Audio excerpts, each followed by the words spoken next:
Hey everybody, it's Patrick Dang here. Now, when I was in university and I was thinking about starting a sales career, I didn't really have anyone to talk to. There's nobody who really was familiar with what a business development rep was, what an account executive, sales development rep, all these different names. Many people didn't really know, and there wasn't much information online about these different type of sales roles. And so what I did was I just kind of dove right into it and just learned from experience, and I joined a company called Oracle, and that's where I really started my sales career and started to learn everything I know about sales. And if you're considering a career in sales, what I want to do in this video is show you the day in the life of what an account executive or a business development rep does on a day-to-day basis. I'm going to give you a really deep description on what the day-to-day life is, hour by hour, and so you have a really great understanding of how it works, and you can decide whether or not it's something you should be interested in. And if you are already in sales, this is going to help you a lot because you're going to get an idea of how to be extremely productive throughout the day to make sure that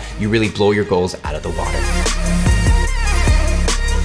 So if you're excited for this video, make sure to give it a like, subscribe, turn on notifications, and let's go ahead and dive in. So what I'm gonna do for this video is I wanna really dive deep into the account executive role and the business development role. Although they do have different names, the day-to-day is very similar, where your job is to close deals with other businesses. And a lot of times you also have to generate your own leads, meaning you have to get meetings with your potential clients and close them, right? So sometimes you have to do the entire stack from A to Z. So I'm gonna break it down hour by hour from the moment you start working in the morning all the way to the end of the day, so you know exactly how these roles work, what you'd be doing on a day-to-day basis, how to be productive if you already have this job, or if you don't and you're considering these careers, you know exactly what you would be doing on the job. So now we're gonna dive into the sales and business development schedule. So on a typical day, let's say you are starting work at 8 a.m.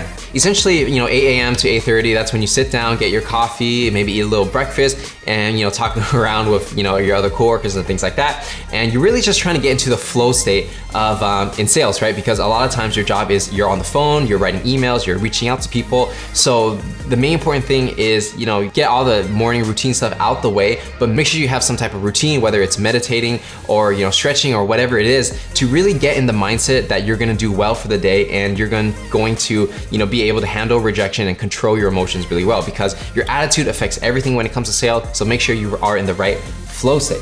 Now, when it comes to 8:30 and you really start, you're at your desk and you're really starting to work, the first thing I would typically do as an account executive is I would review my prospecting emails and my follow-up emails with active deals. So what does this mean? Well, if you are an account executive or business development, a lot of times you're gonna use outbound lead generation to generate meetings, meaning you're gonna send cold emails and LinkedIn messages. And for me as an account executive before, what I would do is I would write all my emails and I would schedule them to send out in the morning.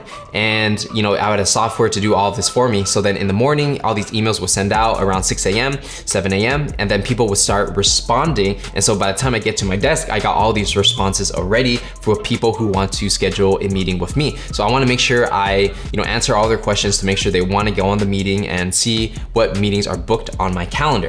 Not only that, but sometimes a potential customer who I'm already working with might have some questions on my product or service that I'm selling, and so that's when I'll follow up with them on the deal, and I'll usually do all those follow-ups and checking all these emails in the morning because they're kind of immediate, right? Because people are waiting for a response. So the next thing after 9:30 is I'm gonna have sales calls throughout 9:30 to 12 p.m. And the reason why I like to do sales calls at 9:30 is because, a lot of times people don't want to, do a sales call super early in the morning, like 8 a.m., right?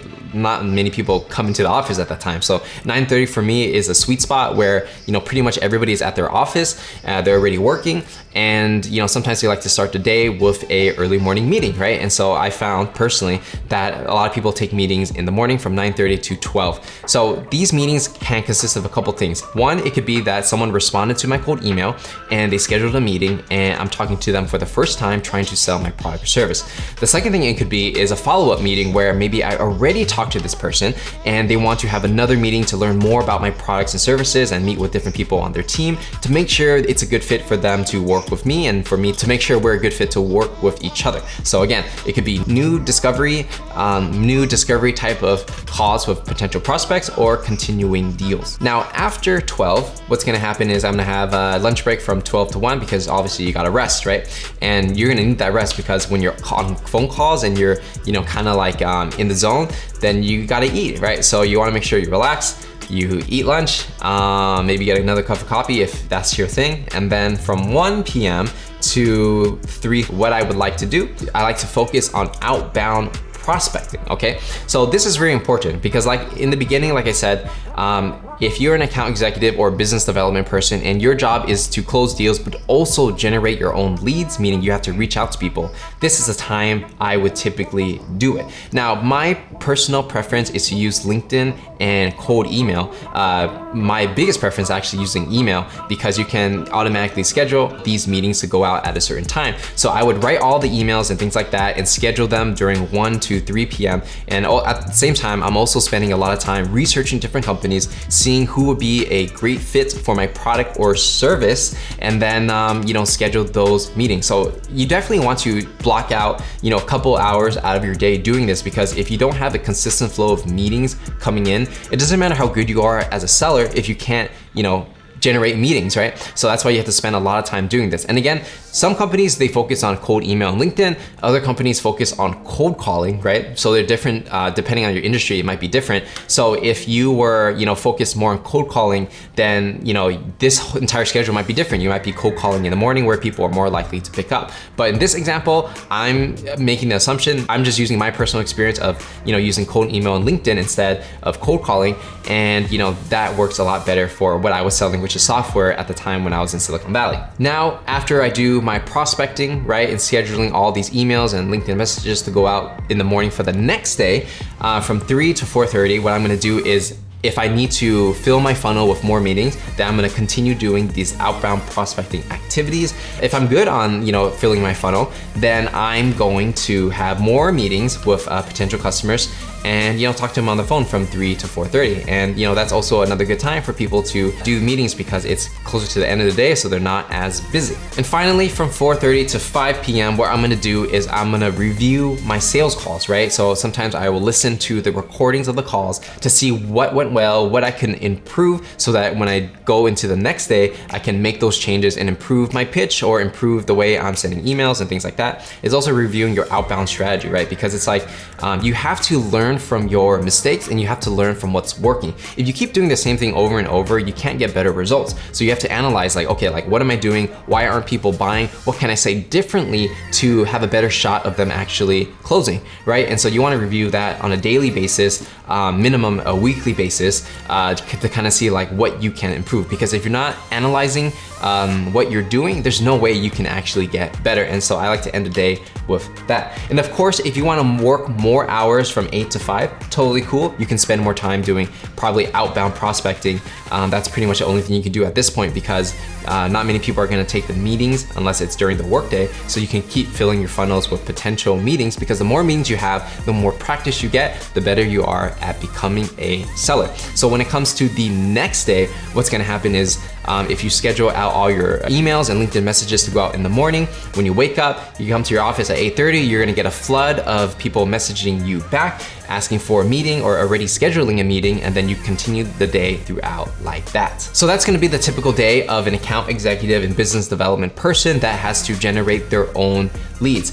And if you kind of think about it, it doesn't really require any prior experience to do this job. You just gotta be good with people, understanding how to sell a product, and you have to know how to write good emails and messages to convince people to take a meeting with you. But all these things can be learned on the job. The main important thing is having the right attitude and going into it every day with a positive mindset and pushing through even though things get hard. Because yes, it's a little bit of a grind. Yeah, I can kind of see it might be repetitive for some people, but at the same time, this is what it takes to be successful in sales. So that's just the job that you have to do. So with that said, if you enjoyed this video, make sure to give it a like, subscribe, turn on notifications if you want to see more videos videos like this. Let me know in the comments if you found this video particularly useful, because I want to share, the real life experience of what, sales actually is. And so that's why I try to share, my personal experience with you as much as possible. Now, if you want to learn more about sales and you want to just take your sales game to the next level, I actually created a free training on how to sell anything to anyone. Make sure to click the link in the description